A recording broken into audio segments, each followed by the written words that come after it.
আর্য সমাজে যত জনশ্রুতি ছড়াইয়া পড়িয়াছিল তাহাদিগকে তিনি ব্যাস এক করিয়াছিলেন। জনশ্রুতি নহে, আর্য সমাজে প্রচলিত সমস্ত বিশ্বাস, তর্ক বিতর্ক ও চরিত্রনীতিকে তিনি এক করিয়া একটি জাতির সমগ্রতার এক বিশাল মূর্তি এক জায়গায় খাড়া করিয়াছিলেন। ইহার নাম দিলেন মহাভারত। ইহা কোনো ব্যক্তিবিশেষের রচিত ইতিহাস নহে, ইহা একটি জাতির স্বরচিত স্বাভাবিক ইতিহাস। রবীন্দ্রনাথ ঠাকুর, ভারতবর্ষে ইতিহাসের ধারা। মহাভারতের বর্ণিত ইতিহাস মানব সমাজের বিপ্লবের ইতিহাস। হয়তো কোনো ক্ষুদ্র প্রাদেশিক ঘটনার স্মৃতিমাত্র অবলম্বন করিয়া মহাকবি আপনার চিত্তবৃত্তির সমাধিকালে মানব সমাজের মহাবিপ্লবের স্বপ্ন দেখিয়াছিলেন। এই সেই স্বপ্নদৃষ্ট জ্ঞানলব্ধ মহাবিপ্লবের ধর্মের সহিত অধর্মের মহাসমরের চিত্র ভবিষ্যৎ যুগের লোকশিক্ষার জন্য অঙ্কিত করিয়া গিয়াছেন। রামেন্দ্র সুন্দর, মহাকাব্যের লক্ষণ থেকে। নমস্কার সকলকে। মোটামুটি একটা দুঃসাহসিক কাজ শুরু করতে যাচ্ছি। কতটা সফল হব জানি না। মহাভারত কি, মহাভারত কেন, মহাভারত কিভাবে, এটা হয়তোবা আমরা সকলে জানি, আবার জানিও না। তো অত বিশাল তত্ত্বকথা বা দার্শনিক আলোচনায় যাওয়ার মতো জ্ঞান, বুদ্ধি, ক্ষমতা কিছুই হয়নি আমার। আমি যেটা বলতে চাই সেটা হলো, আমি রাজশেখর বসুর মহাভারত সারানুবাদের একটা সিরিজ শুরু করতে যাচ্ছি। চেষ্টা করব ভুলভ্রান্তি না করার, তবুও ক্ষুদ্র অনভিজ্ঞ মনুষ্য জাতিরই সদস্য আমি। আমার ভুলভ্রান্তি হলে আপনারা ক্ষমাসুন্দর দৃষ্টিতে দেখবেন এবং আমাকে আশীর্বাদ করবেন যেন সফলভাবে আদি পর্ব থেকে স্বর্গারোহণ পর্বের এই যাত্রা আপনাদের সঙ্গে সম্পন্ন করতে পারি। শুরু করছি তাহলে আজকে আদি পর্বের অনুক্রমিকা ও পর্ব সংগ্রহ পর্বাধ্যায় শৌনকের আশ্রমে সৌতি। নারায়ণং নমস্কৃত্যং নরং চৈব নরোত্তমং দেবীং সরস্বতীং ব্যাসং ততো জয়মুদীরয়ে। সরলার্থ: নারায়ণ নরোত্তম নর ও দেবী সরস্বতীকে নমস্কার করে তারপর জয় উচ্চারণ করবে। কুলপতি মহর্ষি শৌনক নৈমিষারণ্যে দ্বাদশ বার্ষিক যজ্ঞ করছিলেন। একদিন লোমহর্ষণের পুত্র পুরাণ কথক সৌতি সেখানে বিনীতভাবে উপস্থিত হলেন। আশ্রমের মুনিরা তাকে প্রশ্ন করলেন, সৌতি, তুমি এখন কোথা থেকে আসছো? এতকাল কোথায় ছিলে? সৌতি উত্তর দিলেন, আমি রাজর্ষি জন্মেজয়ের সর্পযজ্ঞে ছিলাম। সেখানে কৃষ্ণদ্বৈপায়ন রচিত বিচিত্র মহাভারত কথা বৈশম্পায়নের মুখে শুনেছি। তারপর বহু তীর্থে ভ্রমণ করে সমন্ত পঞ্চক দেশে যাই, যেখানে কিনা কুরু পাণ্ডবের যুদ্ধ হয়েছিল। এখন আপনাদের দর্শন করতে এসেছি। দ্বিজগণ, আপনারা যজ্ঞে আহুতি দিয়ে শুচি হয়ে উপবিষ্ট রয়েছেন। আমার কাছে কি শুনতে ইচ্ছা করেন? আদেশ করুন। পবিত্র পুরাণ কথা না মহত্তা নরপতি ও ঋষিগণের ইতিহাস? ঋষিরা বলেন, রাজা জন্মেজয়ের সর্পযজ্ঞে বৈশম্পায়ন যে ব্যাসরচিত মহাভারত কথা বলেছিলেন, আমরা সেটাই শুনতে ইচ্ছা করি। সৌতি বলেন, চরাচর গুরু ঋষিকেশ হরিকে নমস্কার করে আমি ব্যাসপ্রোক্ত মহাভারত কথা আরম্ভ করছি। কয়েকজন কবি এই ইতিহাস পূর্বে বলে গেছেন, এখন অপর কবিরা বলছেন, আবার ভবিষ্যতে অন্য কবিরাও বলবেন। ব্যাসদেবের এই মহাভারত সংক্ষেপে বলেছেন, আবার সবিস্তারেও বলেছেন। কোনো কোনো ব্রাহ্মণ এই গ্রন্থ আদি থেকে, কেউ আস্তিকের উপাখ্যান থেকে, কেউ বা উপরিচরের উপাখ্যান থেকে পাঠ করেন। মহাভারত রচনার পর ব্যাসদেব ভেবেছিলেন কোন উপায়ে এই ইতিহাস শিষ্যদের অধ্যয়ন করাবো। তখন ভগবান ব্রহ্মা তার কাছে আবির্ভূত হয়ে বললেন, তুমি গণেশকে স্মরণ করো, তিনি তোমার গ্রন্থের লিপিকার হবেন। ব্যাস গণেশকে অনুরোধ করলে তিনি বলেন, আমি সম্মত আছি, কিন্তু আমার লেখনী ক্ষণমাত্র থামবে না। ব্যাস ভাবলেন, আমার রচনায় ৮,৮০০ এমন কূটশ্লোক আছে যার অর্থ কেবল আমি আর আমার পুত্র সুখ বুঝতে পারি। সঞ্জয় পারেন কিনা সন্দেহ। ব্যাস গণেশকে বললেন, আমি যা বলে যাব আপনি তার অর্থ না বুঝেই লিখতে পারবেন না। গণেশ বললেন, ঠিক আছে, তাই হবে। গণেশ সর্বজ্ঞ হলেও কূটশ্লোক লেখার সময় তাকে ভাবতে হতো। এই অবসরে ব্যাস অন্য বহু শ্লোক রচনা করতেন। রাজা জন্মেজয় এবং ব্রাহ্মণগণের বহু অনুরোধের পর ব্যাসদেব তার শিষ্য বৈশম্পায়নকে মহাভারত শোনাবার জন্য আজ্ঞা দিয়েছিলেন। ভগবান ব্যাস এই গ্রন্থে কুরুবংশের বিস্তার, গান্ধারীর ধর্মশীলতা, বিদুরের প্রজ্ঞা, কুন্তীর ধৈর্য, বাসুদেবের মাহাত্ম্য, পাণ্ডবগণের সত্যপরায়ণতা এবং ধৃতরাষ্ট্র পুত্রগণের দুর্বৃত্ততা বিবৃত করেছেন। উপাখ্যান সহিত এই মহাভারতে লক্ষ শ্লোক আছে। উপাখ্যান বর্জন করে ব্যাস 24,000 শ্লোকে এই সংহিতা রচনা করেছেন। পণ্ডিতগণের মতে তাই প্রকৃত মহাভারত। তাছাড়া ব্যাস 150 শ্লোকে সমস্ত পর্বের সংক্ষিপ্ত বৃত্তান্ত অনুক্রমিকা অধ্যায় দিয়েছেন। ব্যাস পূর্বে নিজের পুত্র সুখদেবকে এই গ্রন্থ পড়িয়ে তারপর অন্য শিষ্যদের শিখিয়েছিলেন। তিনি 60 লক্ষ শ্লোকে আর একটি মহাভারত সংহিতা রচনা করেছেন। তার 30 লক্ষ শ্লোক দেবলোকে, 15 লক্ষ পিতৃলোকে, 14 লক্ষ গন্ধর্বলোকে এবং 1 লক্ষ মনুষ্যলোকে প্রচলিত আছে। ব্যাসের শিষ্য বৈশম্পায়ন শেষোক্ত লক্ষ শ্লোক পাঠ করেছিলেন। আমি তাই বলবো, পূর্বকালে দেবতারা তুলাদণ্ডে ওজন করে দেখেছিলেন যে উপনিষদ সহ 4 বেদের তুলনায় একখানি এই গ্রন্থ মহত্ত্বে এবং ভারবত্তায় অধিক। সেই জন্যই এর নাম মহাভারত। অনন্তর সৌতি অতি সংক্ষেপে মহাভারতের মূল আখ্যান এবং পর্বসংগ্রহ অর্থাৎ প্রত্যেক পর্বের বিষয়সমূহ বর্ণনা করলেন। পৌষ্য পর্বাধ্যায় 2। জন্মেজয়ের শাপ, আরুণি, উপমন্য ও বেদ। সৌতি বললেন, পরীক্ষিত পুত্র জন্মেজয় তাঁর 3 ভ্রাতার সঙ্গে কুরুক্ষেত্রে এক যজ্ঞ করেছিলেন। এমন সময় সেখানে এক কুকুর এলো। জন্মেজয়ের ভ্রাতারা তাকে প্রহার করলেন। সে কাঁদতে কাঁদতে মাতার কাছে গেল।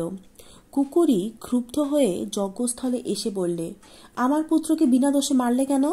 জন্মেজয় প্রভৃতি কোনো উত্তর দিল না। কুকুরই বললে, এ কোনো অপরাধ করেনি, তথাপিও প্রহত হয়েছে। তোমার উপরেও অতর্কিত বিপদ এসে পড়বে। দেবশুনি শর্মার এই অভিশাপ শুনে জন্মেজয় অত্যন্ত চিন্তাকুল হলেন। যজ্ঞ শেষ হলে তিনি হস্তিনাপুরে ফিরে এসে সাপ মোচনের জন্য উপযুক্ত পুরোহিতের সন্ধান করতে লাগলেন। একদিন তিনি মৃগয়া করতে গিয়ে শ্রুতশ্রবা ঋষির আশ্রমে উপস্থিত হলেন এবং নমস্কার করে বললেন, ভগবান, আপনার পুত্র সোমশ্রবাকে দিন, তিনি আমার পুরোহিত হবেন। শ্রুতশ্রবা বললেন, আমার পুত্র সর্পির গর্ভজাত, এ মহা তপস্বী ও বেদজ্ঞ। মহাদেবের সাপ ভিন্ন অন্য সমস্ত সাপ নিবারণ করতে পারে, কিন্তু এর একটি গূঢ় ব্রত আছে। কোনো ব্রাহ্মণ কিছু প্রার্থনা করলে তা অবশ্যই পূরণ করবে। যদি তুমি তাতে সম্মত হও তবে একে নিয়ে যাও। জন্মেজয় ঋষিপুত্রকে নিয়ে গিয়ে ভ্রাতাদের বললেন, আমি একে উপাধ্যায় রূপে বরণ করেছি। ইনি যা বলবেন তোমরা তা নির্বিচারে করবে। এই আদেশ দিয়ে জন্মেজয় তক্ষশিলা প্রদেশ জয় করতে গেলেন। এই সময়ে আয়োধম্য নামের একটি ঋষি ছিলেন। তার 3 শিষ্য, উপমন্য, আরুণি ও বেদ। তিনি তার পাঞ্চাল দেশীয় শিষ্য আরুণিকে আজ্ঞা দিলেন, যাও, তুমি আমার ক্ষেতের আল বাঁধো। আরুণি গুরুর আজ্ঞা পালন করতে গেলেন, কিন্তু আল বাঁধতে না পেরে অবশেষে শুয়ে পড়ে জলরোধ করলেন। আরুণি ফিরে এলেন না দেখে ধৌম্য তার অপর 2 শিষ্যের সঙ্গে গিয়ে ডাকলেন, বৎস আরুণি, কোথায় আছো? এসো।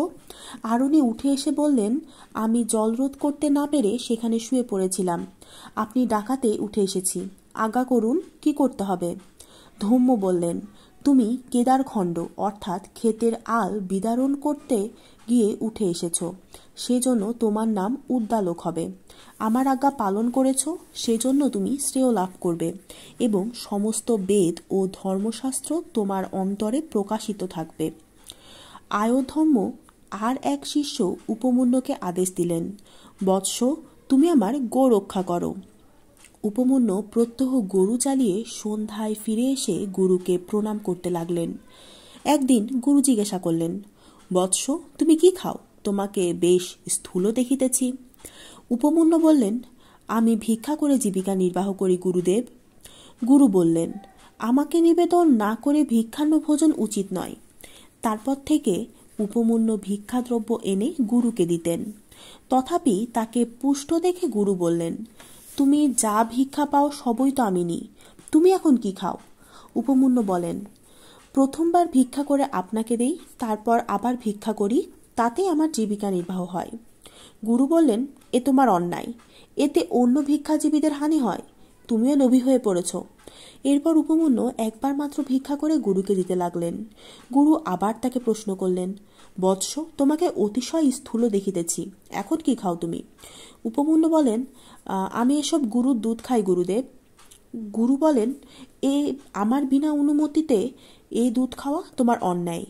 উপমন্য তারপরেও স্থূলকায় রয়েছেন দেখে গুরু বললেন, এখন তুমি কি খাও? উপমন্য বলেন, স্তন্যপানের পর বাছুরা যে ফেনা উদ্গার করে আমি তাই খাই। গুরু বলেন, এই বাছুরা দয়া করে তোমার জন্য প্রচুর ফেনা উৎপন্ন করে, এতে তাদের পুষ্টির ব্যাঘাত হয়, এ ফ্যান খাওয়া তোমার উচিত নয়। গুরুর সকল নিষেধ মেনে উপমন্য গরু চড়াতে লাগলেন। একদিন তিনি ক্ষুধার্ত হয়ে অর্কপত্র বা আকন্দ পাতা খেলেন। সেই খার তিক্ত, কটু, রুক্ষ, তীক্ষ্ণ বস্তু খেয়ে তিনি অন্ধ হলেন এবং চলতে চলতে কূপের মধ্যে পড়ে গেলেন। সূর্যাস্তের পর উপমন্য ফিরে এলেন না দেখে আয়োধ্যম্য বললেন, আমি তার সকল প্রকার ভোজনই নিষেধ করেছি, সে নিশ্চয়ই রাগ করেছে, তাকে খোঁজা উচিত।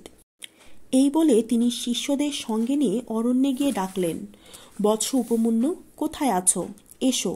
উপমন্য কূপের ভিতর থেকে উত্তর দিলেন, আমি অর্কপত্র ভক্ষণের ফলে অন্ধ হয়ে এখানে পড়ে আছি গুরুদেব। ধৌম্য বললেন, তুমি দেববৈদ্য অশ্বিনী কুমারদ্বয়ের স্তব করো, তারা তোমাকে চক্ষুষ্মান করবেন। উপমন্য স্তব করিলেন।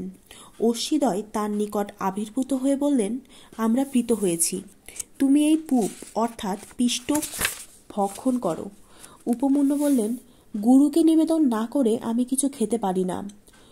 অশ্বিদ্বয় বললেন, তোমার উপাধ্যায়ও পূর্বে আমাদের স্তব করে পুপ পেয়েছিলেন, কিন্তু তিনি তা গুরুকে নিবেদন না করে খেয়েছিলেন। উপমন্য বললেন, আমি আপনাদের নিকট অনুনয় করছি, গুরুকে নিবেদন না করে আমি খেতে পারবো না। অশ্বিদ্বয় বললেন, তোমার গুরুভক্তিতে আমরা প্রীত হয়েছি, তোমার উপাধ্যায়ের দন্ত কৃষ্ণ লৌহময় হবে, তোমার দন্ত হিরণময় হবে, তুমি চক্ষুষ্মান হবে এবং শ্রেয় লাভ করবে। উপমন্য চক্ষু লাভ করে গুরুর কাছে এলেন এবং অভিবাদন করে সকল বৃত্তান্ত জানালেন। গুরু প্রীত হয়ে বললেন, অশ্বিনী কুমারদ্বয়ের বরে তোমার মঙ্গল হবে, সকল বেদ ও ধর্মশাস্ত্রও তুমি আয়ত্ত করবে। উপমন্যুর পরীক্ষা এইরূপে শেষ হল। আয়োধ্যম্য তার তৃতীয় শিষ্য বেদকে আদেশ দিলেন, তুমি আমার গৃহে কিছুকাল বাস করে আমার সেবা করো, তোমার মঙ্গল হবে। বেদ দীর্ঘকাল গুরুগৃহে তার আজ্ঞায় বলদের ন্যায় ভার বহন এবং শীত, গ্রীষ্ম, ক্ষুধা, তৃষ্ণাদি কষ্ট সইতে লাগলেন। অবশেষে তিনি গুরুকে পরিতুষ্ট করে শ্রেয় এবং সর্বজ্ঞতা লাভ করলেন। এইরূপে তার পরীক্ষা শেষ হল। ৩. উতঙ্ক, পৌষ্য ও তক্ষক। উপাধ্যায়ের আজ্ঞা নিয়ে বেদ গৃহস্থাশ্রমে প্রবেশ করলেন। তারও 3টি শিষ্য হল। তিনি শিষ্যদের বলতেন না যে এই কর্ম করো বা আমার শুশ্রূষা করো। গুরুগৃহবাসের দুঃখ তিনি জানতেন, সেজন্য শিষ্যদের কষ্ট দিতে চাইতেন না। কিছুকাল পরে জন্মেজয় এবং পৌষ্য নামে আর এক রাজা বেদকে উপাধ্যায়ের পদে বরণ করলেন। একদা বেদ যাজন কার্যের জন্য বিদেশ যাইবার সময় উতঙ্ক নামে শিষ্যকে বলে গেলেন, আমার প্রবাসকালে গৃহে যে বিষয়ের অভাব হবে তুমি তা পূরণ করবে। উতঙ্ক গুরুগৃহে থেকে সকল কর্তব্য পালন করতে লাগলেন। একদিন আশ্রমের নারীরা তাকে বললে, তোমার উপাধ্যায়িনী ঋতুমতী হয়েছেন, কিন্তু উপাধ্যায় এখানে নেই, ঋতু যাতে নিষ্ফল না হয় তুমি তা করো। উতঙ্ক উত্তর দিলেন, আমি স্ত্রীলোকের কথায় এমন অকার্য করতে পারি না, উপাধ্যায় আমাকে অকার্য করবার আদেশ দেননি। কিছুকাল পরে বেদ ফিরে এলেন এবং সকল বৃত্তান্ত শুনে প্রীত হয়ে বললেন, বৎস উতঙ্ক, আমি কি তোমার প্রিয় সাধন করব বলো, তুমি ধর্মানুসারে আমার সেবা করেছ, আমাদের পরস্পরের প্রীতি বৃদ্ধি পেয়েছে, তোমার সকল কামনা পূর্ণ হবে। এখন তুমি স্বগৃহে যেতে পারো। উতঙ্ক বললেন, আমি বা আপনার কি প্রিয় সাধন করব বলুন, আমি আপনার অভীষ্ট দক্ষিণা দিতে ইচ্ছা করি। বেদ বললেন, বৎস, এখন থাকুক না। কিছুকাল পরে উতঙ্ক পুনর্বার গুরুকে দক্ষিণার কথা জিজ্ঞাসা করলেন। বেদ বললেন, তুমি বহুবার আমাকে দক্ষিণার কথা বলেছ, গৃহমধ্যে গিয়ে উপাধ্যায়িনীকে জিজ্ঞাসা করো তাকে কি দিতে হবে। এখন উতঙ্ক গুরুপত্নীর কাছে গিয়ে বলিলেন, ভগবতী, উপাধ্যায় আমাকে গৃহগমনের অনুমতি দিয়াছেন, আমি গুরু দক্ষিণা দিয়ে ঋণমুক্ত হতে চাই, আপনি বলুন কি গুরু দক্ষিণা দিব। উপাধ্যায় পত্নী বললেন, তুমি রাজা পোষ্যের কাছে যাও, তার ক্ষত্রিয়া পত্নী যে 2 কুণ্ডল পরেন তাই চেয়ে আনো। 4 দিন পরে পূর্ণব্রত হবে, তাতে আমি এই কুণ্ডলে শোভিত হয়ে ব্রাহ্মণদের পরিবেশন করতে ইচ্ছা করি। তুমি আমার এই অভীষ্ট পূরণ করো, তাতে তোমার মঙ্গল হবে, কিন্তু যদি না করো তবে অনিষ্ট হবে। উতঙ্ক কুণ্ডল আনবার জন্য যাত্রা করলেন। পথে যেতে যেতে তিনি প্রকাণ্ড বৃষে আরোহ এক মহাকায় পুরুষকে দেখতে পেলেন। সেই পুরুষ বললেন, উতঙ্ক, তুমি এই বৃষের পুরীশ ভক্ষণ করো। উতঙ্ককে অনিচ্ছিত দেখে তিনি আবার বললেন, উতঙ্ক, খাও, বিচার করো না, তোমার উপাধ্যায়ও পূর্বে খেয়েছেন। তখন উতঙ্ক বৃষের মলমূত্র খেলেন এবং দাঁড়িয়ে উঠে সত্বর আচমন করে পোষ্যের নিকট যাত্রা করলেন। পোষ্য তাকে বললেন, ভগবান, কি আজ্ঞা বলুন। উতঙ্ক কুণ্ডল প্রার্থনা করলে রাজা বললেন, আপনি অন্তঃপুরে গিয়ে মহিষীর কাছে চেয়ে নিন। উতঙ্ক মহিষীকে দেখতে না পেয়ে ফিরে এসে পোষ্যকে বললেন, আমাকে মিথ্যা কথা বলা আপনার উচিত হয়নি, অন্তঃপুরে মহিষী নেই। পোষ্য ক্ষণকাল চিন্তা করে বললেন, আপনি নিশ্চয়ই উচ্ছিষ্ট বা এঁটো মুখে আছেন। অশুচি ব্যক্তি আমার পতিব্রতা ভার্যাকে দেখতে পায় না। উতঙ্ক স্মরণ করে বললেন, আমি এখানে শীঘ্র আসার জন্য দাঁড়িয়ে আচমন করেছিলাম, সেজন্য এই দোষ হয়েছে। উতঙ্ক তখন পূর্বমুখে বসে হাত পা মুখ ধুলেন এবং 3 বার নিঃশব্দে ফেনাশূন্য অনুচ্চরিত জল পান করে 2 বার মুখাদি ইন্দ্রিয় মুছলেন। তারপর তিনি অন্তঃপুরে গিয়ে মহিষীকে দেখতে পেলেন। উতঙ্কের প্রার্থনা শুনে মহিষী প্রীত হয়ে তাকে কুণ্ডল দিলেন এবং বললেন, নাগরাজ তক্ষক এই কুণ্ডল 2টি প্রার্থী, অতএব সাবধানে নিয়ে যাবেন। উতঙ্ক সন্তুষ্ট হয়ে পোষ্যের কাছে এলেন। পোষ্য বললেন, ভগবান, সৎপাত্র সহজে পাওয়া যায় না, আপনি গুণবান অতিথি, আপনার সৎকার করতে ইচ্ছা করি। উতঙ্ক বললেন, গৃহে যে অন্ন আছে তাই শীঘ্র নিয়ে আসুন। অন্ন আনা হলে উতঙ্ক দেখলেন তা ঠান্ডা এবং তাতে চুল রয়েছে। তিনি বললেন, আমাকে অশুচি অন্ন দিয়েছেন, অতএব আপনি অন্ধ হবেন। পোষ্য বললেন, আপনি নির্দোষ অন্নের দোষ দিচ্ছেন, এজন্য আপনি নিঃসন্তান হবেন। উতঙ্ক বলেন, অশুচি অন্ন দিয়ে আবার অভিশাপ দেওয়া আপনার অনুচিত, দেখুন না অন্ন অশুচি কিনা। রাজা অন্ন দেখে অনুমান করলেন এই শীতল অন্ন কোনো মুক্তকেশী স্ত্রী এনেছে, তারই কেশ পড়েছে। তিনি ক্ষমা চাইলে উতঙ্ক বললেন, আমার বাক্য মিথ্যা হয় না, আপনি অন্ধ হবেন, কিন্তু শীঘ্রই আবার দৃষ্টিশক্তি ফিরে পাবেন। আমাকে যে শাপ দিয়েছেন তাও যেন না ফলে। রাজা বললেন, আমার ক্রোধ এখনো শান্ত হয়নি। ব্রাহ্মণের হৃদয় নবনী তুল্য, কিন্তু বাক্যে তীক্ষ্ণ ধার খুঁট থাকে। ক্ষত্রিয়ের এর বিপরীত। আমি শাপ প্রত্যাহার করতে পারি না, আপনি চলে যান। উতঙ্ক বললেন, আপনি অন্যের দোষ স্বীকার করেছেন, অতএব আপনার শাপ ফলবে না। তাই বলে তিনি কুণ্ডল নিয়ে চলে গেলেন। উতঙ্ক যেতে যেতে পথে এক নগ্ন খপনক দেখতে পেলেন, অর্থাৎ দিগম্বর সন্ন্যাসী বিশেষ। সে মাঝে মাঝে অদৃশ্য হচ্ছে। তিনি কুণ্ডল 2টি ভূমিতে রেখে স্নানাদির জন্য জলাশয়ে গেলেন। সেই অবসরে খপনক কুণ্ডল নিয়ে পালিয়ে গেল। স্নান শেষ করে উতঙ্ক দৌড়ে গিয়ে খপনককে ধরে ফেললেন। সে তখনই তক্ষকের রূপ ধারণ করলে এবং সহসা আবির্ভূত এক গর্তে প্রবেশ করে নাগলোকে চলে গেল। উতঙ্ক সেই গর্ত দণ্ডকাঠ অর্থাৎ ব্রহ্মচারীর যষ্টি দিয়ে খুঁড়ে বড় করার চেষ্টা করলেন। তাকে ক্লান্ত ও অকৃতকার্য দেখে ইন্দ্র তার বজ্রকে বললেন, যাও, ওই ব্রাহ্মণকে সাহায্য করো।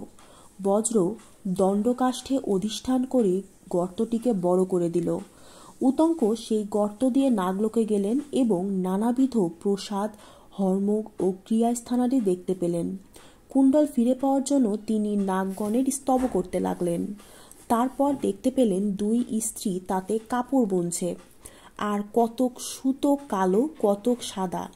6 কুমার দ্বাদশ অর্থাৎ পাখিযুক্ত একটি চক্র ঘুরাচ্ছে। একজন সুদর্শন পুরুষ এবং একটি অশ্ব সেখানে রয়েছে। উতঙ্ক এই সকলের স্তব করলেন। সেই পুরুষ উতঙ্ককে বললেন, তোমার স্তবে প্রীত হয়েছি, কি অভীষ্ট সাধন করব বলো? উতঙ্ক বললেন, নাগগণ আমার বশীভূত হোক। পুরুষ বললেন, তুমি এই অশ্বের গুহদেশে ফুৎকার দাও। উতঙ্ক ফুৎকার দিলে অশ্বের সমস্ত ইন্দ্রিয়দ্বার থেকে সধূম অগ্নিশিখা নির্গত হয়ে নাগলোকে ব্যাপ্ত হল। তখন ভীত হয়ে তক্ষক তার বাসভবন থেকে বেরিয়ে এসে বললেন, এই নিন আপনার কুণ্ডল। কুণ্ডল পেয়ে উতঙ্ক ভাবলেন, আজ উপাধ্যায়নীর পূর্ণব্রত, আমি এতদূর এসে পড়েছি, কি করে তাহার ইচ্ছা পূর্ণ হবে? সেই পুরুষ তাকে বললেন, তুমি এই অশ্বে আরোহ হও, ক্ষণমধ্যে তোমার উপাধ্যায় গৃহে পৌঁছে যাবে। উপাধ্যায়িনী স্নান করে কেশ সংস্কার করছিলেন এবং উতঙ্ক এলেন না দেখে তাকে শাপ দেওয়ার উপক্রম করছিলেন। এমন সময় উতঙ্ক এসে প্রণাম করে তাকে কুণ্ডল দিলেন। তারপর তিনি উপাধ্যায়ের কাছে গিয়ে সকল বৃত্তান্ত জানালেন। উপাধ্যায় বললেন, তুমি যেই দুই স্ত্রীকে বস্ত্র বয়ন করতে দেখেছ, তাহারা ধাতা এবং বিধাতা। কৃষ্ণ ও শ্বেত সূত্র হল রাত্রি ও দিন। 6 কুমার 6 ঋতু। চক্রটি সংবৎসর, তার দ্বাদশ ও দ্বাদশ মাস। যিনি পুরুষ তিনি স্বয়ং ইন্দ্র এবং অশ্ব অগ্নি। তুমি যাওয়ার পথে যে বৃষ দেখেছিলে সে ঐরাবত, তার আরোহী ইন্দ্র। তুমি যে পুরিশ খেয়েছ তা অমৃত। নাগলোকে তোমার বিপদ হয়নি, তাহার কারণ ইন্দ্র আমার সখা, তার অনুগ্রহেই তুমি কুণ্ডল আনতে পেরেছ। সৌম্য, তোমাকে অনুমতি দিচ্ছি, স্বগৃহে যাও, তোমার মঙ্গল হবে। উতঙ্ক তক্ষকের ওপর প্রতিশোধ নেওয়ার সংকল্প করে হস্তিনাপুরের রাজা জন্মেজয়ের কাছে গেলেন। জন্মেজয় তখন তক্ষশিলা জয় করে ফিরে এসেছেন। মন্ত্রীরা তাকে ঘিরে আছেন। উতঙ্ক যথাবিধি আশীর্বাদ করে বললেন, মহারাজ, যে কার্য করা উচিত ছিল তা না করে আপনি বালকের ন্যায় অন্য কার্য করছেন। জন্মেজয় তাকে সংবর্ধনা করে বললেন, আমি ক্ষত্রধর্ম অনুসারে প্রজা পালন করে থাকি, আমাকে আপনি কি করতে বলেন? উতঙ্ক বললেন, আপনার পিতা মহাত্মা পরীক্ষিতের যে প্রাণ হরণ করেছে সেই দুরাত্মা তক্ষকের ওপর আপনি প্রতিশোধ নিন। সেই নৃপতির চিকিৎসার জন্য কশ্যপ এসেছিলেন, কিন্তু তক্ষক তাকে ফিরিয়ে দিয়েছিল। আপনি শীঘ্র সর্পসত্রের অনুষ্ঠান করুন এবং জ্বলিত অগ্নিতে সেই পাপীকে আহুতি দিন। তাতে আপনার পিতার মৃত্যুর প্রতিশোধ হবে, আমিও প্রীত হব, কারণ সেই দুরাত্মা আমারও বিঘ্ন করেছিল। উতঙ্কের কথা শুনে জন্মেজয় তক্ষকের ওপর অতিশয় ক্ষুব্ধ হলেন এবং শোকার্ত মনে মন্ত্রীগণকে পরীক্ষিতের মৃত্যুর বিষয় জিজ্ঞাসা করতে লাগলেন।